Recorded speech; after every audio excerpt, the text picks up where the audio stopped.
I increasingly view electrons as being like very tiny black holes. One of the mysteries about electrons has been, why are all electrons the same? The reason the electrons are all the same is because they're all the same electron, just going forwards in time, backwards in time, and so on. That theory doesn't work out. If all these fancy mathematical methods I know don't allow one to address a question like that, what might? And so I sort of started thinking about, well, what should you build theories out of anyway? Stephen Wolfram is a prominent computer scientist and theoretical physicist, best known for developing Mathematica and authoring a new kind of science. Today we discuss his Wolfram Physics Project, which explores the universe through the lens of computation, challenging traditional physics paradigms. If there was only one mind in the universe, the science that mind would do is sort of bizarrely different from the science that we do. Is the idea that you have to start with a hypergraph because you need a grid for these automata to sort of work on? If you're trying to build space, you don't want to assume that you know what space is like before you start. And in a cellular automaton, a typical setup is you just have a line of cells. Each one is, let's say black or white, but it's a rigid grid. You know where the cells are. If you're trying to build space, that's kind of a cheat because you're starting with space. What occurred on June 1st, 1984? It's a thing called... Stephen, thank you for coming on the show. Pleased to be here. Yes, and we're going to dive deep into your physics project today. But first, I want to start off with your self-professed most all-time favorite scientific discovery. What occurred on June 1st, 1984? Yes. Well, it's a thing called Rule 30. And it's quite a bit of backstory. But roughly, I had been interested from a long time in kind of the general question of how does the universe get to make complicated things? Why, when we look at nature, we see lots of things that look to us very complicated. How does that happen? And so I had been starting when I was a kind of mid-teenager.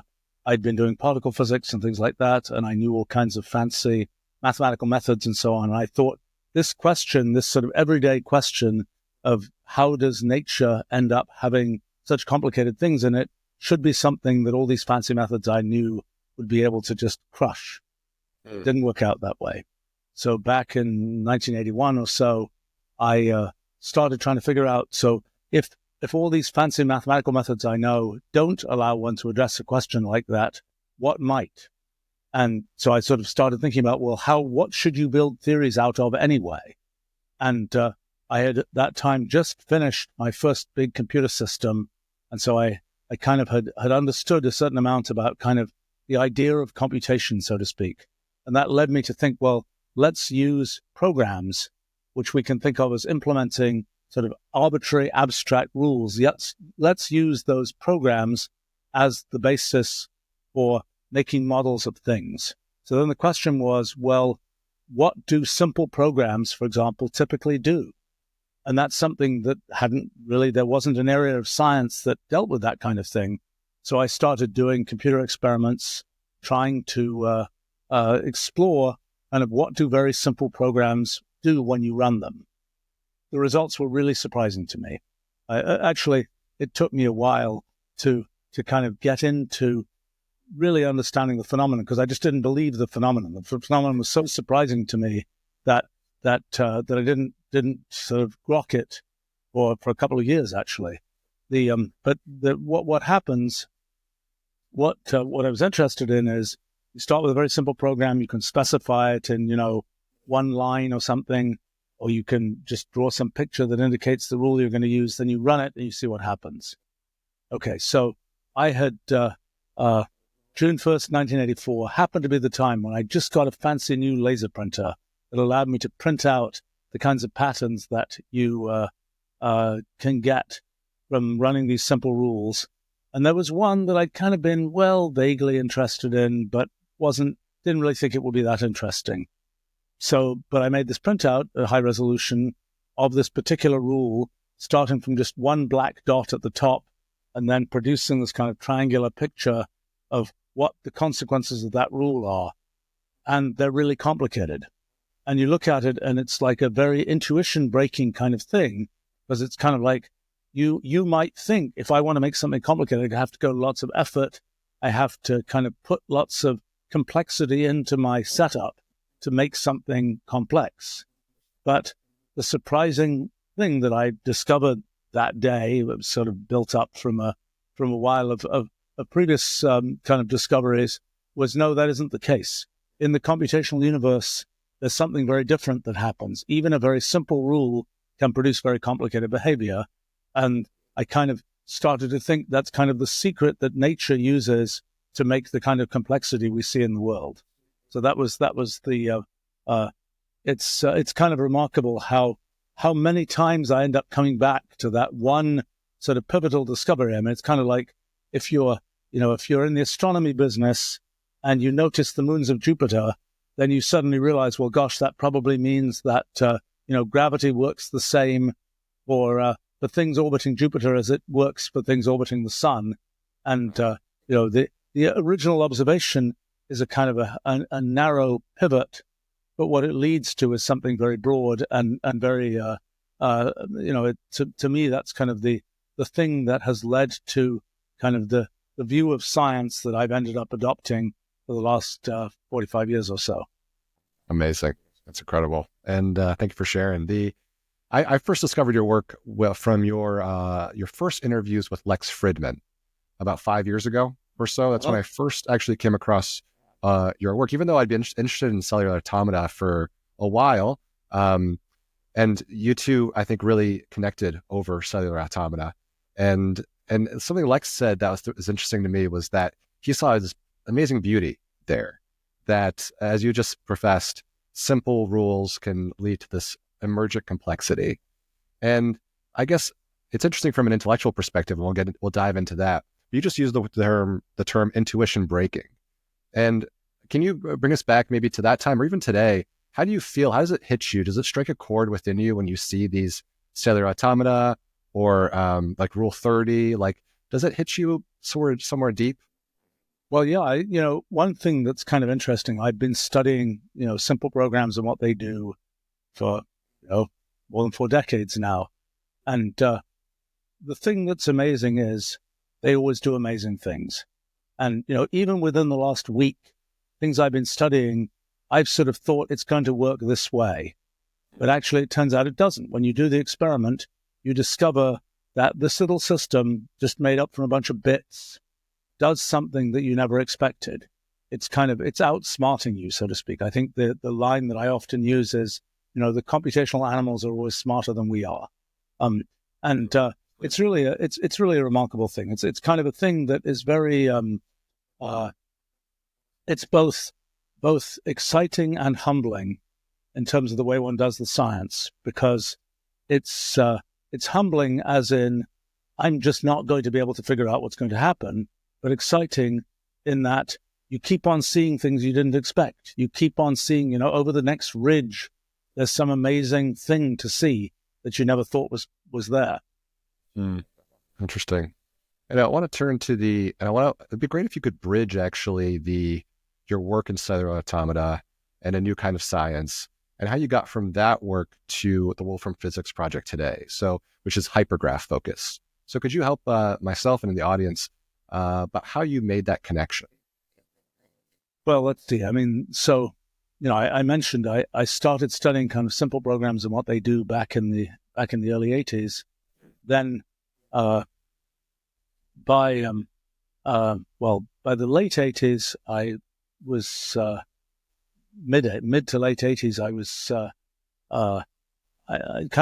before that time, I'd kind of been interested in kind of developing the science of complexity, kind of what I avoided calling complexity theory, because there was another area of science that had called itself that at the time.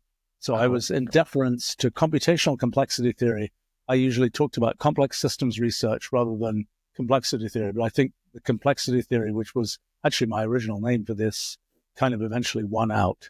But, my sort of plan A had been encourage lots of other people to work on this great area of science. Let's have fun together type thing.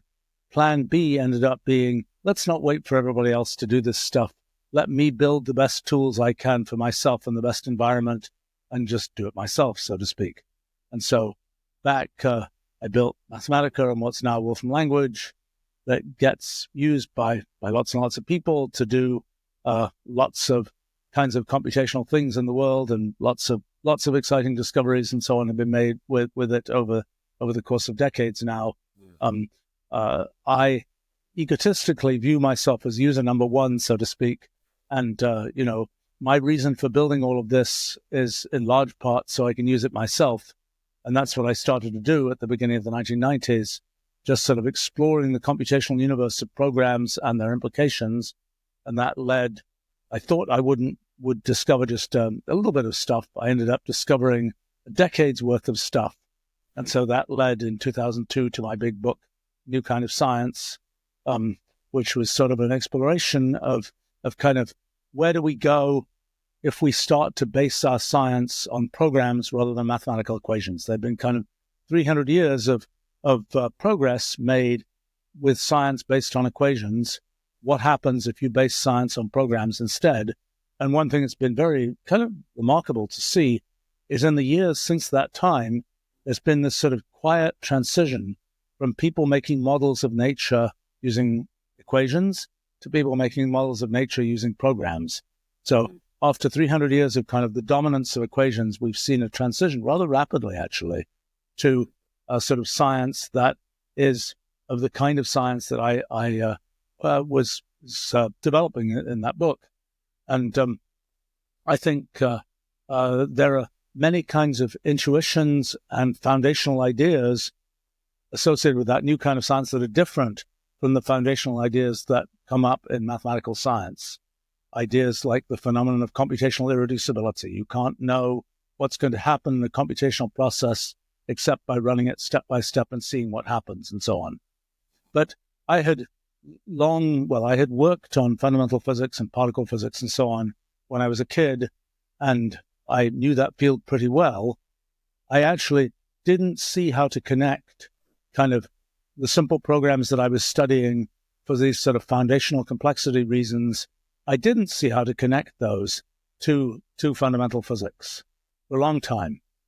And sort of the kind of the overall story is it has to do with sort of what's the universe made of. And, back in antiquity, people argued a lot. Is the universe discrete? Is it continuous? Is it made of atoms? Does it just flow like water, so to speak? How would that, how does that work? It took until the end of the 19th century before people knew that, for example, matter is discrete, made of discrete molecules. At that time, most physicists thought space would be discrete as well. Actually, might even work a bit like a cellular automaton. But nobody managed to make that work. And in fact, confusingly enough for the history of science, they didn't publish anything about what they did. And so it's kind of a hidden thing in history that happened. And I've been gradually uncovering more and more of all the sort of greats of physics at the time, just sort of believing that space was discrete and eventually giving up and deciding that the universe is just, space is just this background and the things that exist in the universe are sort of placed in space, so to speak. So that was, but sort of the foundational question was, what's the universe made of? It's not made of this sort of rigid array of cells that show up in a cellular automaton. What might it be made of? In the early 1990s, I started to think, well, maybe you could imagine space as being made of a giant network where they're just sort of individual points, and all you know is how those points are connected or related to each other. And I developed that quite a bit. By the late 1990s, I had discovered that some of the fundamental laws of space-time, Einstein's equations and so on, at least a version of those could emerge from these underlying networks and such like. And I put that in half of a chapter of my big book, New Kind of Science. It came out in 2002. Many people seem to know that book by its chapter numbers. So it's the second half of chapter 9 is about fundamental physics. And so put that out there at that time. It was interesting because, New Kind of Science in general was, I would say, very excitedly received in many quarters. But my friends, the physicists, who I knew pretty well, and who used our software every day, so to speak, were like, no, we don't need a new theory of physics. We're good. we've got string theory. String theory is going to solve everything. You know, we don't need this theory type thing. And so for a while, I didn't work on it, partly because I figured the main market for a fundamental theory of physics is fundamental physics people as theoretical physicists. Of course. And they don't want it. They buy software from me all the time. That's great. But they don't want my theory. So, interesting. So, let me work on something different, which I did, and had a lot of productive things that came out of that, like Wolfram Alpha, like Wolfram language, and so on. So then, 2018, I'm still thinking from time to time about this kind of fundamental theory of physics.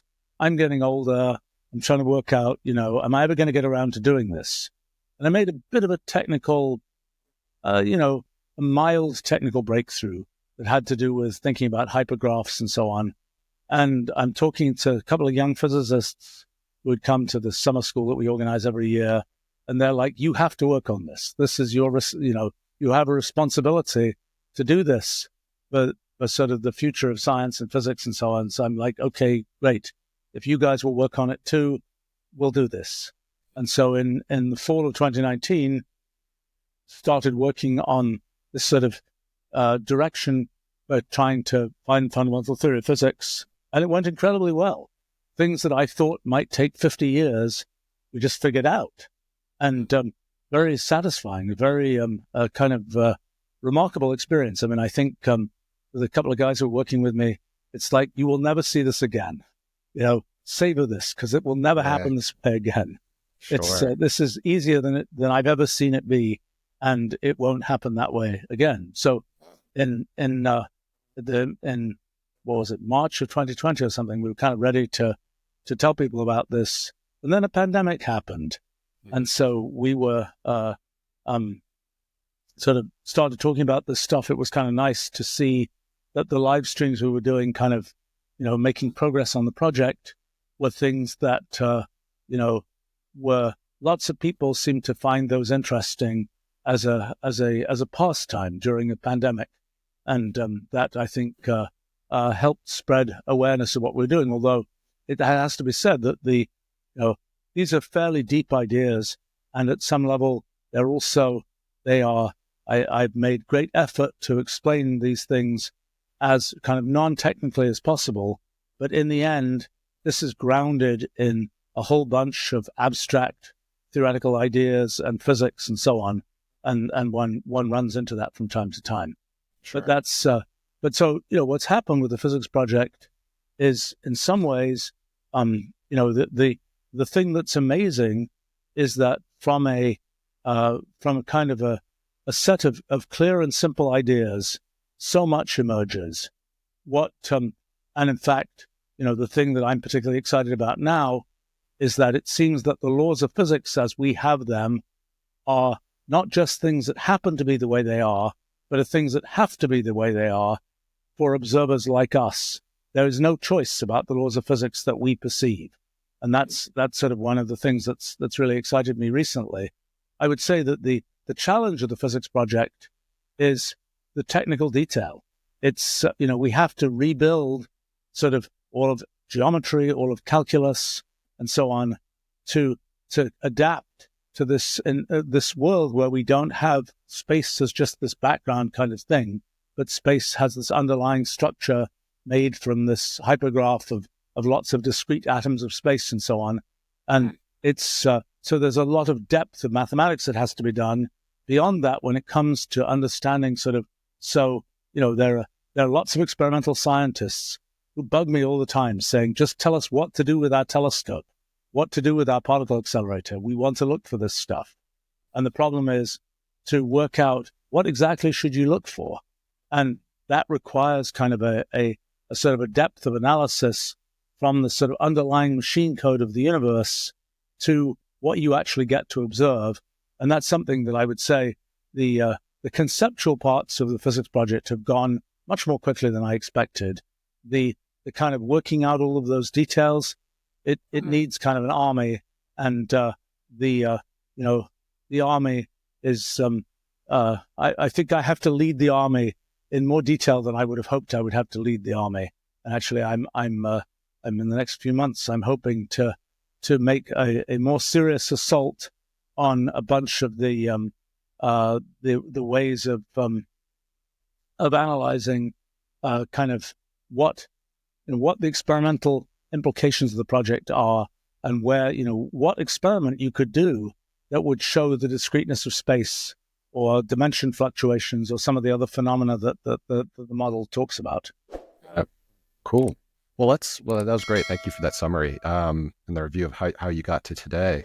And I'd love to dive into the hypergraphs. So, and also sort of this idea of cellular automata a little bit, linking those two, because when I look at, let's say, cellular automata, for folks who aren't aware, you have like the pyramidal, the 2D, or is that 1D actually? The rule D. Sorry, but then you have John Conway's Game of Life, of course, which is the 2D grid. Very simple rules. You can build immense complexity there. And is the idea that you have to start with a hypergraph because you need a grid for these automata to sort of work on? Like, you can't start with the automata because they need a space to kind of get going. So you have to do the hypergraph first in order to build the space? Well, if you're trying to build space, you don't want to assume that you know what space is like before you start, so to speak. And in a cellular automaton, a typical setup is you just have a line of cells. Each one is, let's say black or white, but it's a rigid grid. You know where the cells are. If you're trying to build space, that's kind of a cheat because you're starting with space, so to speak. And so and in fact, what turns out to be the case is that the universe is sort of as undefined as it could be. In other words, in a cellular automaton, you've already defined what space is like. In the universe, what we've realized is that you don't want to define anything. You want to be as flexible as possible. And everything that then is part of what happens in the universe emerges from the effect of that. So in a hypergraph, what you're doing is just to say there are these discrete atoms of space. Really don't say anything. There's nothing to say about these atoms of space. They're just things that have no character to them. They just have an identity. Each atom of space is distinct from every other atom of space. And the only thing you can say about these atoms of space is how they're related to each other. It's like the giant friend graph of the atoms of space. You don't get to say, what the name of each person is or whatever. All you know is their friend network. And that's kind of, that's the raw material that you're working with to kind of build the structure of the universe and physics and so on. And it's a very kind of pure thing because you're it's not like you're saying, okay, there, I put that thing in and that's going to be an electron. It's you're starting from this thing that is sort of the lowest level structure you can imagine, and then expecting to build up from that, so to speak. Gotcha. And so let's start at the beginning. Like, what is the current creation story emerging from the physics project? Well, okay, so that goes a few more levels down in the rabbit hole. The first, in sort of one way of thinking about this, you have this giant graph, and the graph keeps on getting rewritten. Like, there's a rule that says if you see a piece of graph that looks like this, replace it with a piece of graph that looks like that. And that's happening a zillion times a second throughout the universe. That is, in fact, the progress of time is that process of rewriting those pieces in this hypergraph. And that's the passage of time is that computation that's going on to rewrite the pieces, to make new pieces, and so on. So that's kind of the at some level, the underlying picture, and the way that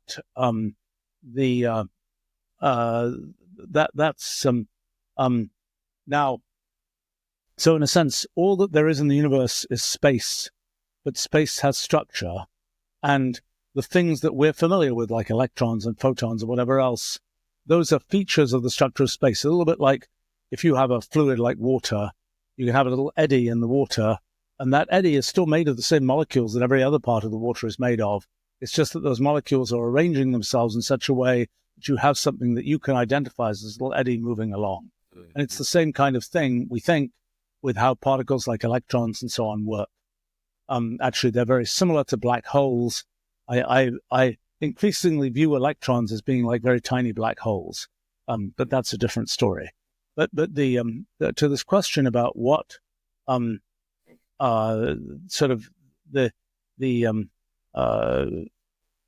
so that's kind of the structure of things viewed in terms of kind of at one level in the physics project. If you're asking, let's see, you were asking remind me what direction what was making me go down this rabbit hole? What is the creation story? Oh, the creation story. Yes. Okay. That's a great question. So I mean, a creation story suggests that there has to be a moment when something happened that started things being created, so to speak.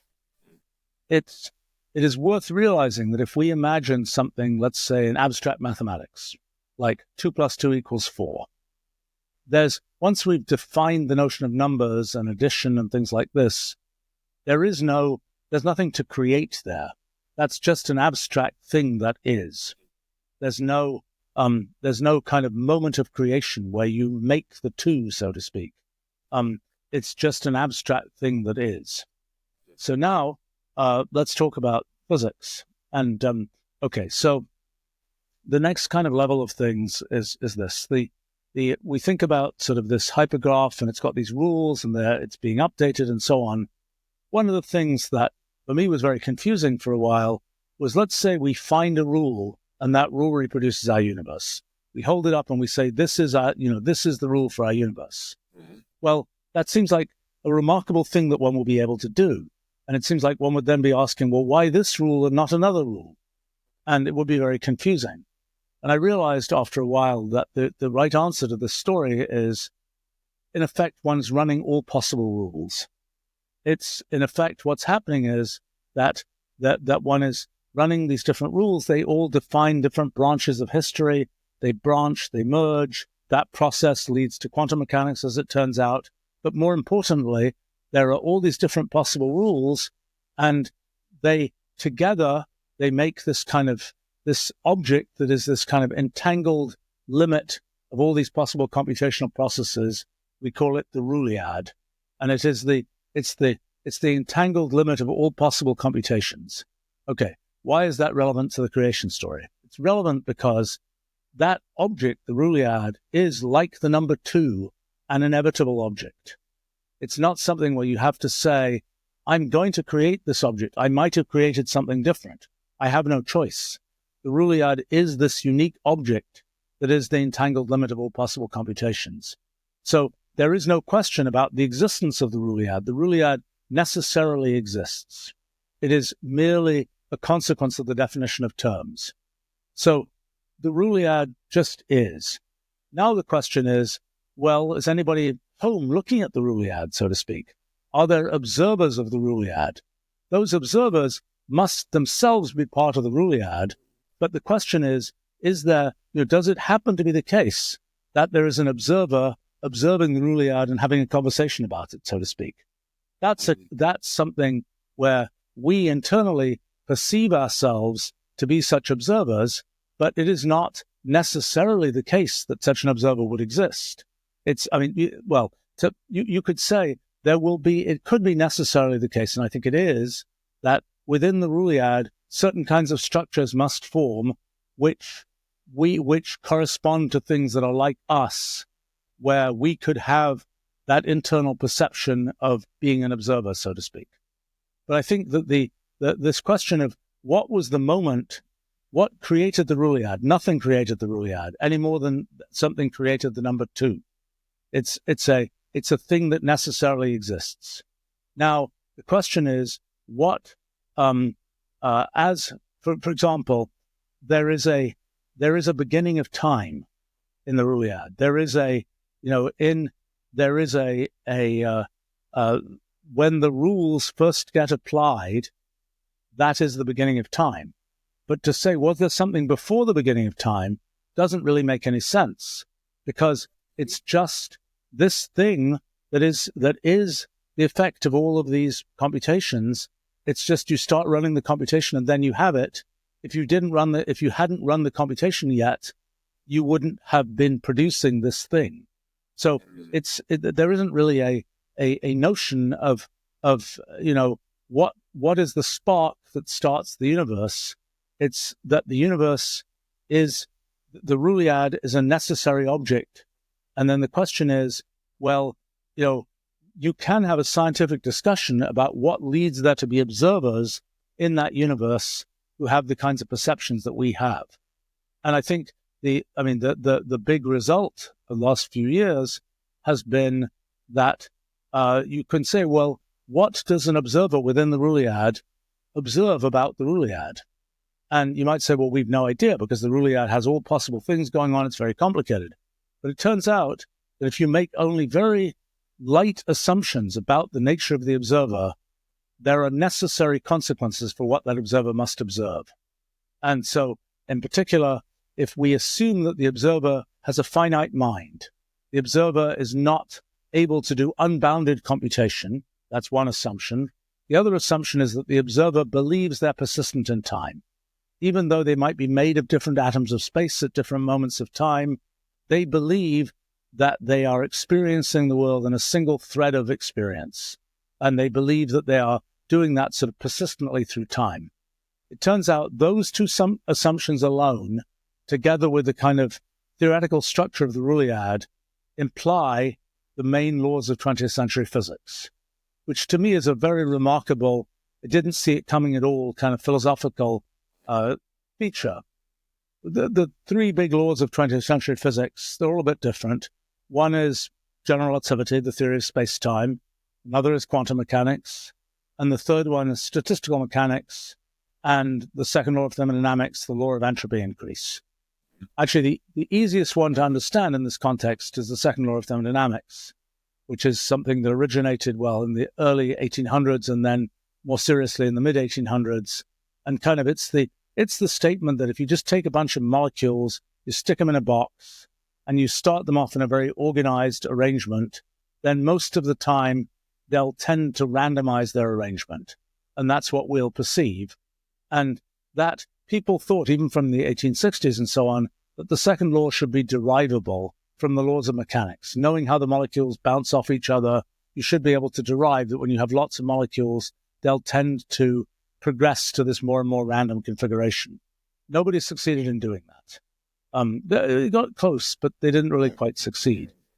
What we realize now is that the second law is really a computational phenomenon. What's happening is that these molecules bouncing around are doing kind of an irreducible computation. They're kind of like encrypting the initial data that existed about the system. And the key fact is that if you are a finite mind, computationally bounded observer, then you can't untangle that irreducible computation. And the result is you just have to say, it looks random to me. And that's so if we were not observers of the kind we are, if we were observers who were much more computationally sophisticated, we wouldn't believe in the second law of thermodynamics. We'd say, wait a minute, those molecules aren't random at all. Those molecules are the result of this very, particular computational process. So the big surprise to me is that the second law is a consequence of our nature as observers, combined with underlying computational irreducibility of the system. But the big surprise is that the same is true of general relativity and quantum mechanics, it seems.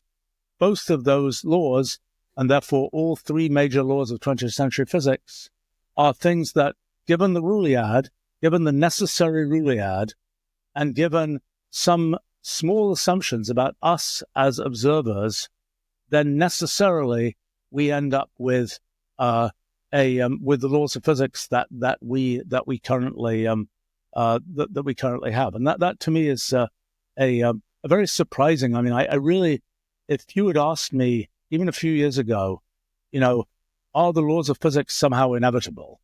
Are the laws of physics derivable? I would have said no. We just get particular laws of physics. We don't know why, but those are the laws of physics that our universe got dealt when universes were being made, so to speak. Now I've realized that's not the case. There's no choice. For observers like us, we have to have these laws of physics. Interesting. I'd love to dive into, well, so many things. I think so many different threads I could go off on here, so I have to be careful. I want to be cognizant of your time. Let's dive into the hypergraphs a little bit, and this idea of rewriting the rules, which seems interesting to me because it seems like I imagine your first pass at this was not a rule rules that get rewritten. There's probably like consistent rules. Well, no. Oh. The rewriting is of the hypergraph. The rule is the same rule, just being applied over and over and over again. The rules don't change. Like okay. In both the cellular automaton case and the hypergraph case, the first way of thinking about this is it's just a rule, just keep applying it a gazillion times, and it produces what it produces.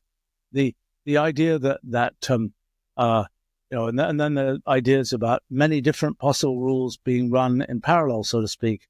But the notion is you're stuck with that rule. I mean, I happen to have recently studied a bunch about biological evolution where it is convenient, that there's this distinction in biology between the genotype and the phenotype, and there's this kind of notion that's a place where one is sort of gradually modifying the rule, gradually modifying the genome, so to speak, and that has consequences. But that's a different branch. I mean, there are connections actually between these branches, but and really the connections actually come about. Well, okay, the one of the connections has to do with when we think about physics and we think about kind of even talking about physics. If there was only one mind in the universe, the science that mind would do is sort of bizarrely different from the science that we do collectively, so to speak. Because one of the things that's important is that we observe the same laws of physics. We also happen to be pretty much in the same place in the physical universe. We're on this one planet, so to speak. And we're also in the same place in what we call branchial space, the space of quantum branches. We're also kind of more or less in the same place in Ruliad space, in the space of all possible ways of viewing the universe. And so it turns out to be important that we all kind of agree, like for example, we look at the night sky, we know what it looks like. The physics of the night sky is going to be the same even if we're in another galaxy. But the particulars of the night sky will not be the same. But we all agree what the night sky looks like because we're all on this one planet. And it's the same thing when it comes to other aspects of physics that we might in principle, theoretically, be able to pick them at random, for example, in quantum mechanics. But in fact, two people will agree about what the answer is, not because that's the only possibility, but because those two people are kind of near in branchial space. And so just as they'll agree on what the night sky is, they'll agree on what happened because they're sort of nearby in that form of space. So actually there are relations to biology having to do with even the possibility of having sort of many minds that are similar. And I haven't quite untangled how this all works yet, but it's, one of the things that turns out to be, I think, quite important is that there isn't just one mind. There are many minds that have differences, but yet agree and have sort of similarity in kind of where they're positioned, so to speak. Interesting. And this is a new one for something you said earlier. I have many more questions to dive into here, but could you tell us a little bit about the electron being like a black hole? This idea, yeah? Yeah. Well, so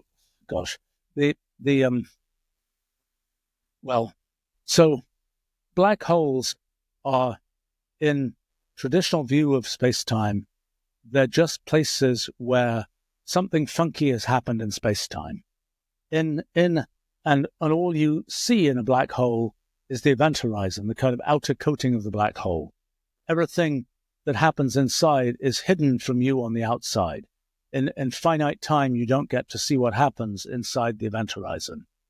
Well, and what happens inside the event horizon is quite funky. For example, one of the common features is that time ends. Time is bounded. It's kind of like, for a human, you die and time ends for you. But in a black hole, time ends for everything. In effect, the universe just stops running at the center of the black hole. So, but in any case, the main sort of a black hole is, you imagine that, there's some whole star that gets crushed and it turns into a black hole. But actually, as far as the theory is concerned, a black hole doesn't depend on that at all. It's just a feature of the structure of space. So with electrons, we suspect that electrons are also just features of the structure of space. One of the things that we don't yet know exactly how it's going to work out, but one of the features of black holes is that every black hole of a certain mass and spin is the same.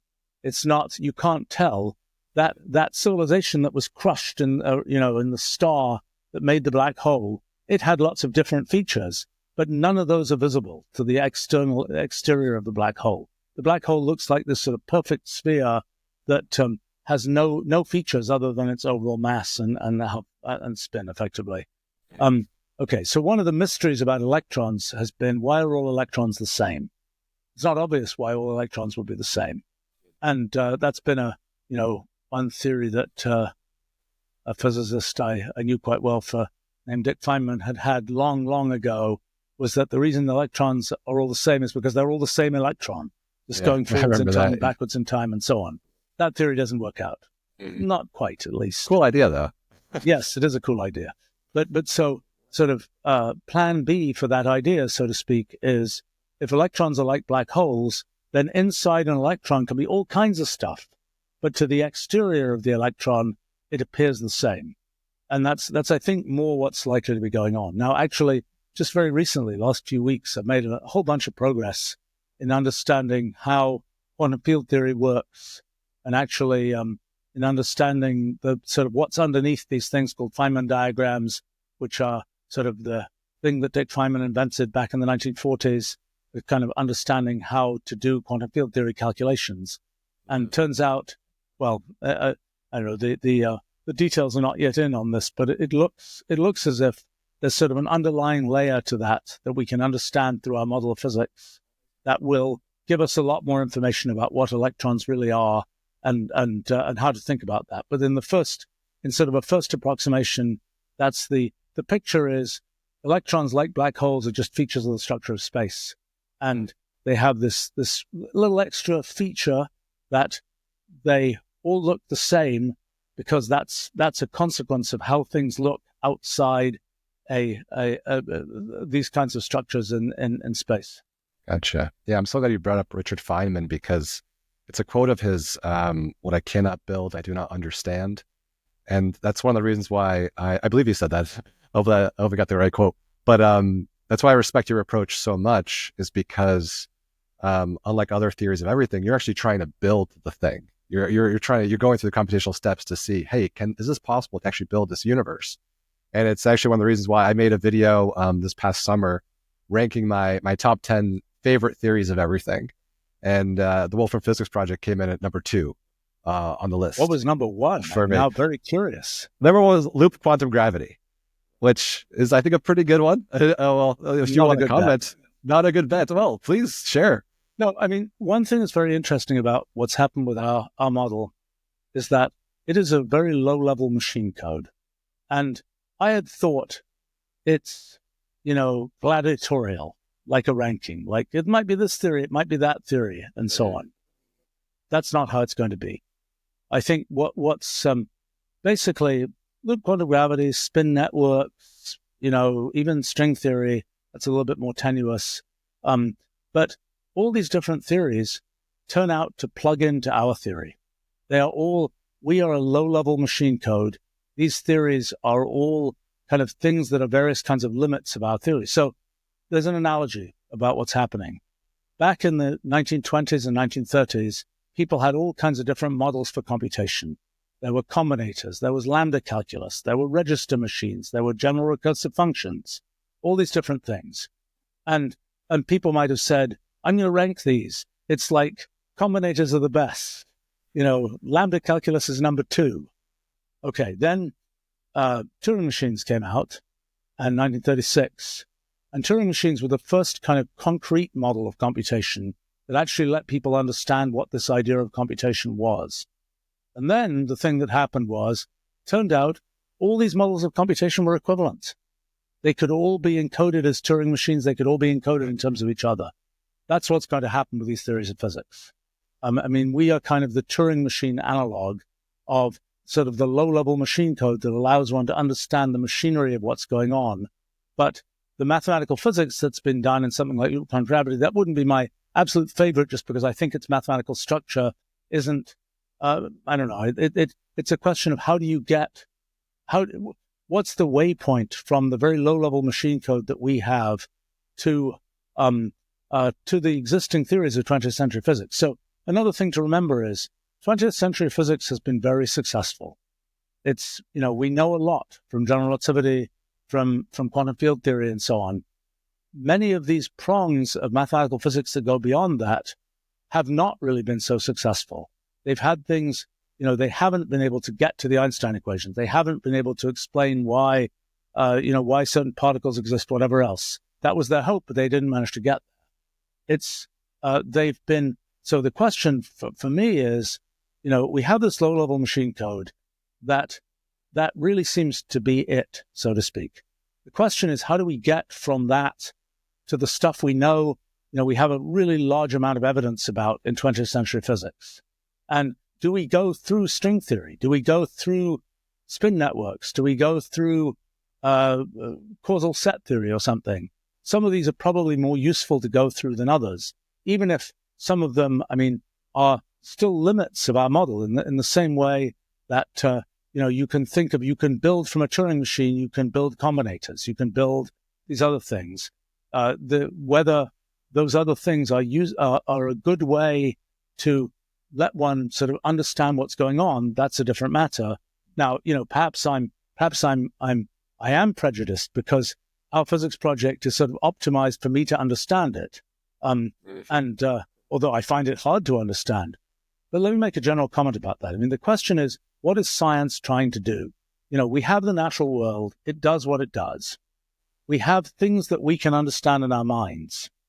What is the role of science? The role of science is to provide a bridge from the natural world as the natural world is to things that we can understand in our minds.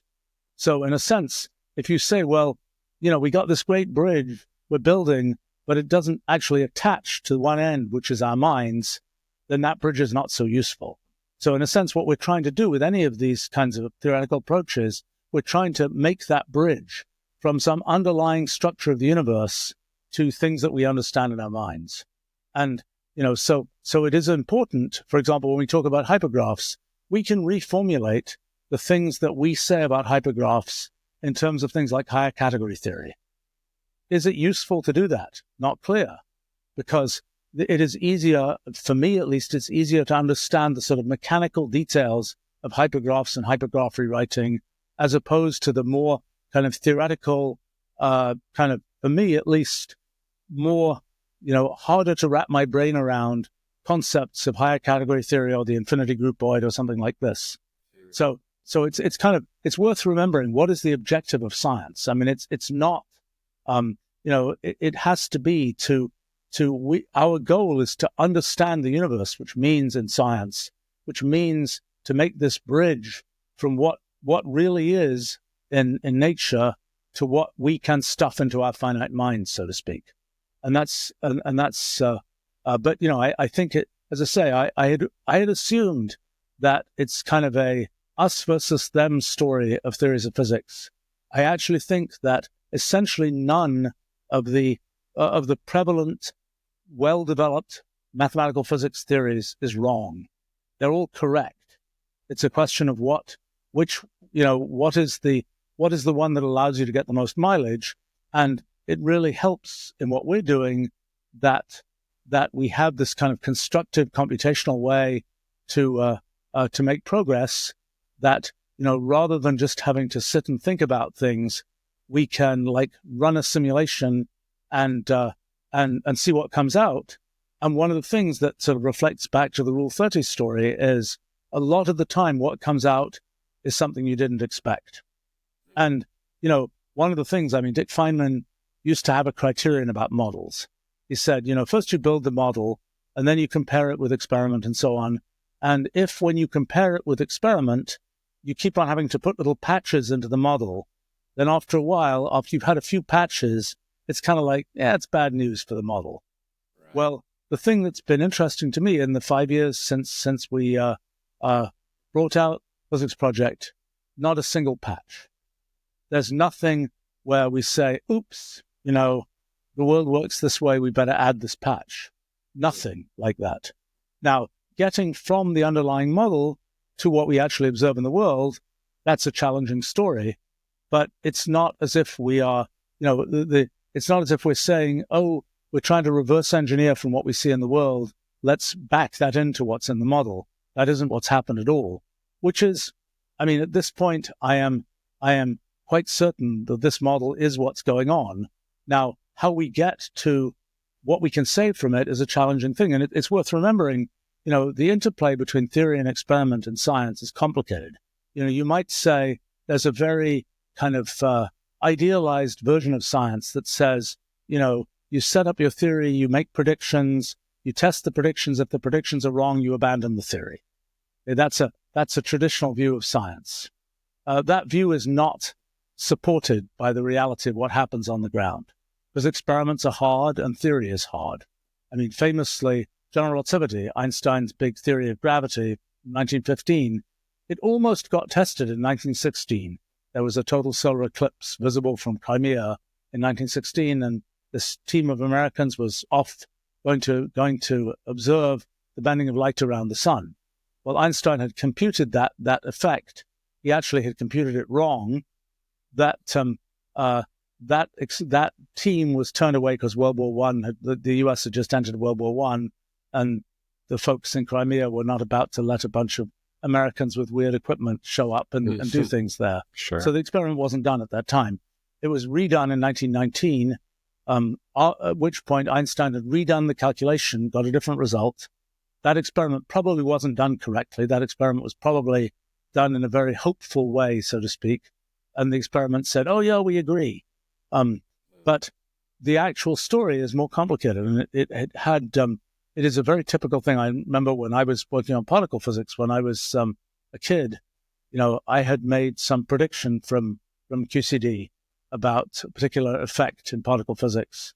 And there was an experiment that said it just didn't work that way. I was pretty sure it had to work that way. And, I wrote some paper about it, and about half the paper was, I'm pretty sure it has to work this way. And the other half of the paper was, well, this experiment says it doesn't work this way. Here's why it might be wrong. Turns out the experiment was wrong in that particular case. And so it's a complicated interplay between sort of the what you figure out theoretically and what and how the experiments come out. But there's a lot that you can do at the sort of level of theoretical validation that has to do with, can we get to general relativity? Well, yes. Less relevant, can we get to loop quantum gravity? Because it's not, yes, there are ways to get there, but it's not clear what that gets to, so to speak. It's not grounded in the same way that general relativity has been grounded by the last, general relativity didn't get started that quickly, but by the 1960s and 1970s, there were pretty serious tests of general relativity that were being done. And that's sort of what you try to connect to. Yeah. Well, this is incredible. And for how far you've gotten in just 5 years with the physics program. Also, you tweeted several weeks ago about the last 5 years. You had this great infographic of your 9 books published and 376 podcasts that you've gone on, all these events, emails sent out. It's just incredible your level of output. On top of, a lot of the stuff is related to the physics project, of course, but a lot of the stuff is also just on your own. It's incredible. And I want to be cognizant of your time. I only got to ask you about maybe a third of the questions I had. So I'll have to try to get you on Sorry again. about that. I'm not a short form interviewee, I'm afraid. And No. I have to say, it's worth remembering the physics project is not my day job. My day job is running a tech company. I know. So you just on the side. Conveniently, as I was saying, it's kind of like the fact that the physics project has been possible is a bizarre set of circumstances that include the fact that I've been building technology for 40 years, that have made possible the kinds of investigations that were needed for the physics project. I mean, the fact that, I started life doing sort of mainline theoretical physics, so I know that stuff well, and then worked on computational kinds of things for a long time, and know that stuff well, and by the way, built this whole kind of tower of technology to let me take ideas and work out their consequences as efficiently as possible, together with, realistically, at a purely personal level, it's like, you come up with ideas and you have to have a certain force of confidence to take those ideas and push them to the point where you can really tell what's going on with them. And, I think that I've been lucky in that, I've worked on a lot of ideas in science and in technology, and they've mostly really worked out very well. And, after you've done that for a few decades, you get to be more ambitious in the ideas you have, and you get to kind of, internally, I don't see any risk at all, so to speak, internally, and it's a nature of people like me that, from my point of view, anything that I imagine doing, I kind of can foresee how I can do it. And it's just like, I'm going to do it. And but it might not work type thing is not part of the internal self-calculation, so to speak. But, it's been interesting to me in the physics project that the set of circumstances that made the physics project possible are a very bizarrely specific sequence. And I particularly at the beginning of the physics project, I kept on being sort of, my gosh, just a tiny perturbation to this whole sequence, and this project couldn't have happened. And that's a funny feeling. I don't know what it's one of these things where it's kind of like, it's sort of a stroke of luck that things lined up to make that possible. Yeah, absolutely. Right. Let's see. Just maybe a couple more, if you have from your. I'm sorry, I've been so long. No. Yeah. No. This is so great. I guess. Let's see. I had a commenter actually ask a very specific question he had for you. Ilya Eric Lintsev. He asked, "Is Wolfram's branchial hypergraph isometric to Nima Arkani Ahmed's amplituhedron?" Not sure if you're familiar with that, but well, let's see. Okay, not as such. The things I've been doing very recently with Feynman diagrams are actually much more related to Nima's stuff. Okay, so Feynman diagrams are these diagrams that kind of represent kind of how different particles interact in a quantum field theory. So there might be a line for an electron, a wiggly line usually for a photon, etc. And they have these lines, they meet, they branch, etc. That's those diagrams, I think, correspond to what we call causal graphs in the physics project. In effect, every particle interaction, every node in the Feynman diagram is an interaction event. In the physics project, every hypergraph rewriting is an event. And you can make kind of a diagram that represents the causal relationships between those events. That kind of diagram that represents the causal relationships between events is the corresponding thing to a Feynman diagram. The things that lead to things like the amplituhedron and so on are sort of collections of Feynman diagrams. And actually, things I've been working on very recently have to do with sort of the what's underneath Feynman diagrams story, which ends up being, I think, possibly quite related to the amplituhedron. I have to say, Dick Feynman always used to say, Feynman diagrams are a terrible way to work out things in quantum field theory, but I've never figured out a better one. Yeah. So it's so I think now it's a shame he died in 1988, I guess. There's one of these times when I wish I could tell him the stuff I recently figured out, because he would be A, he would be excited, and B, he would then say, but what about this? What about that? Oh, And, sure. Yeah. So I have to kind of channel that and say, what would Dick Feynman have said if I had talked to him about this? Yeah. And that's a good way to see the path forward, particularly in so that's a rough answer. I mean, these are fairly technical things. And we don't yet know kind of the full answer to that story, although I hope we will fairly soon. Is just a quick note, is a Planck second like a computational step in your model? Is it equivalent or is it different? So, I mean, the Planck time is a thing you get from sort of a unit computation. It's about 10 to the minus 43 seconds. In our model, there is an elementary time. That is the time that elapses between two successive events. There is we don't know what that time is. It is the one parameter in our model. You can kind of squiggle around what the parameter is. It's the elementary time, the elementary length, the maximum entanglement speed. There are a bunch of different things that are all related. If you know one of them, you know all of them. We don't know any of them.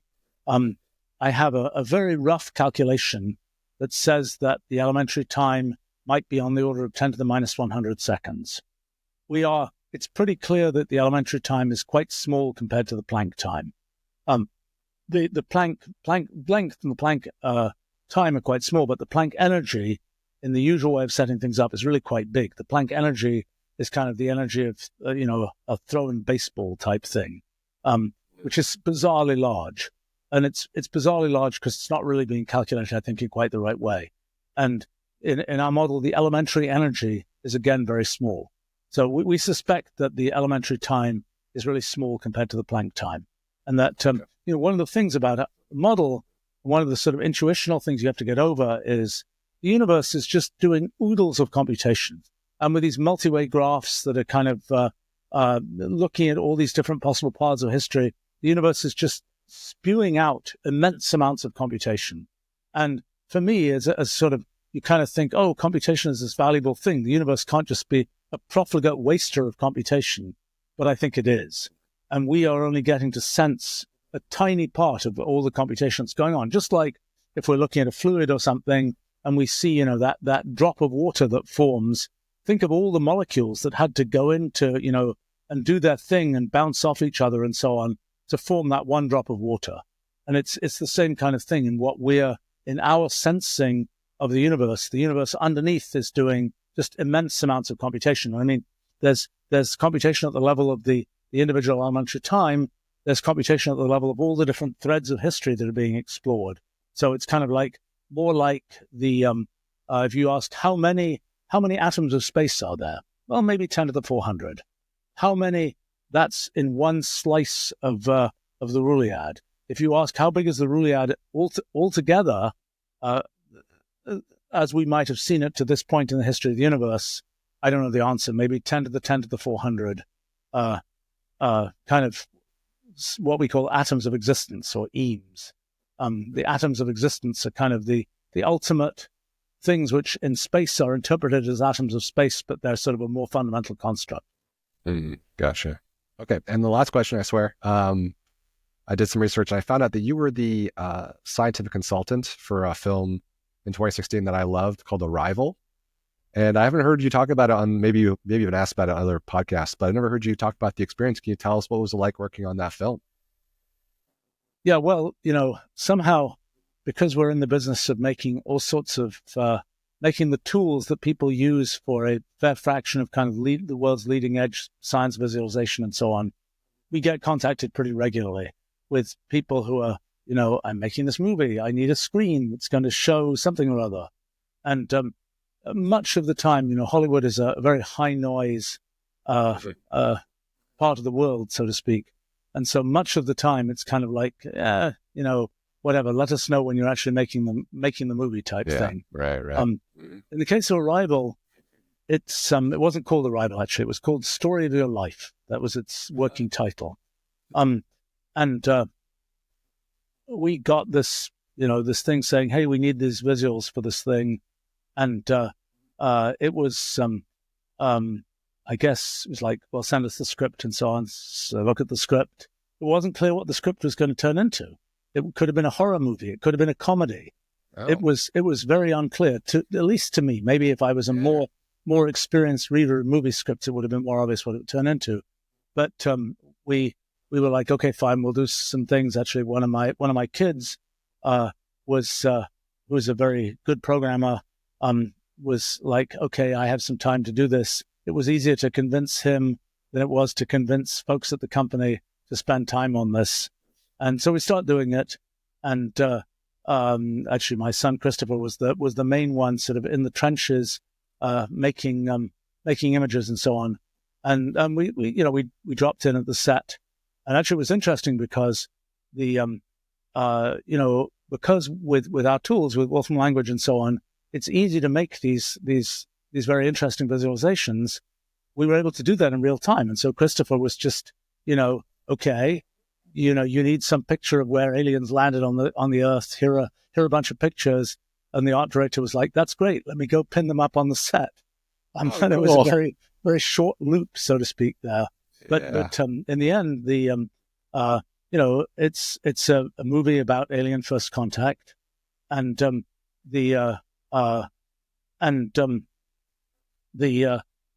of the things is, okay, we've got these things that come from the aliens. Let's try to understand them.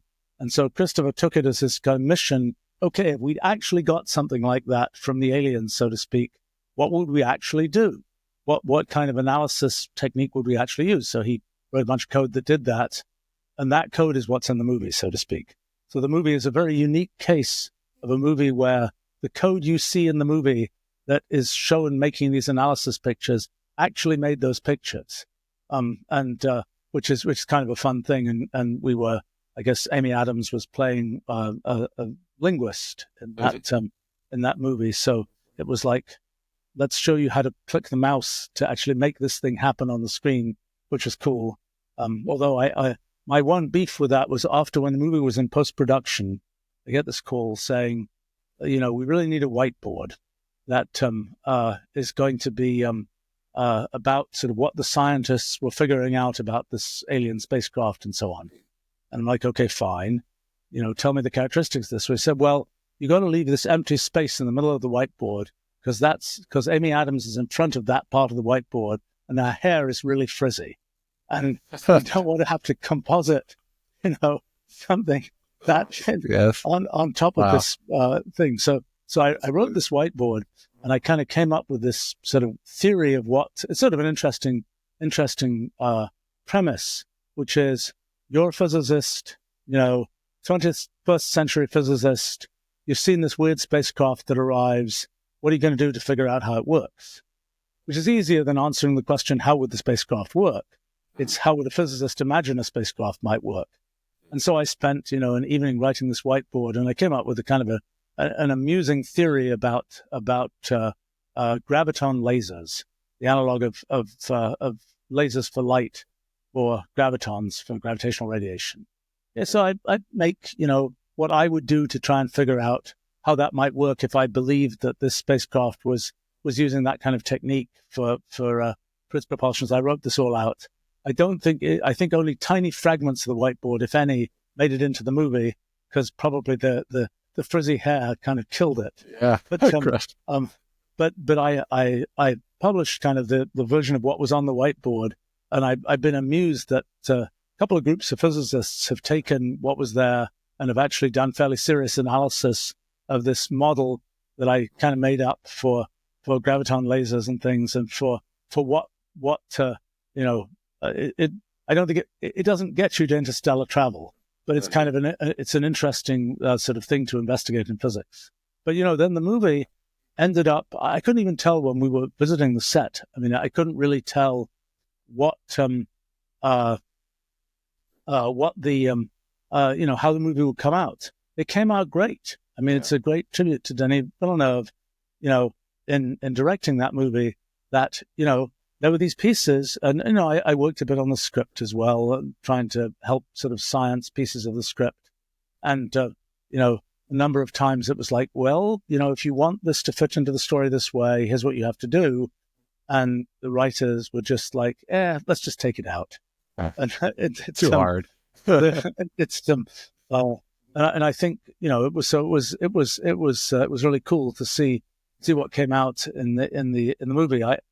It was kind of interesting because well, there are many things to say about the story of that movie, but I think I haven't watched the movie since it came out. I need to watch it again because actually I agreed to talk about it with some group sometime soon. So I have to watch it again. I don't know what I thought it came out really well. So Great. Yeah. I hope I'll still think that when I watch it again, but I think I will. I think you will. I think it'll hold up. Yeah. It's but anyway, no, it's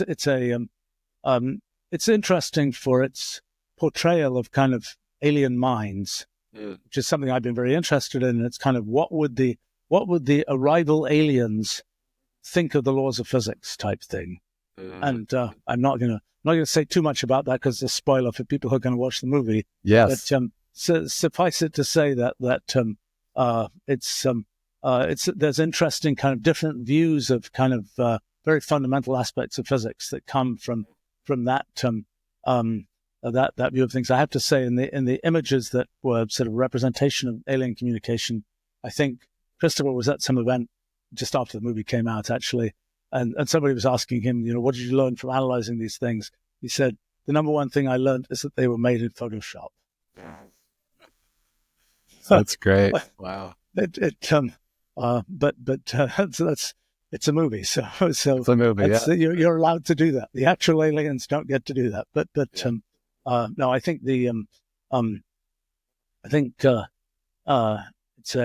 it's a good that movie is a good good kind of poke for thinking about alien minds, and something that it's a fascinating activity.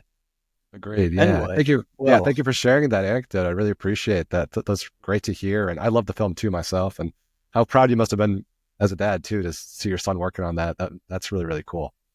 It worked out well. It's you never know what you're going to get your kids into. That was that's a good one.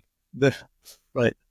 Well, thank you, Stephen, so much. I really appreciate your time. I know we went over a little bit here, but this is wonderful. I hope you enjoyed it as well. Yeah, it was fun. You asked some interesting questions. I'm good luck with making something out of this. Oh yeah, I'll send it to you. Yeah, absolutely. I'll make sure it's great. The audience, I'm sure, will be very excited to see it. And yeah, thank you again. Have a good one. Okay. See ya. Bye. Thanks, Stephen.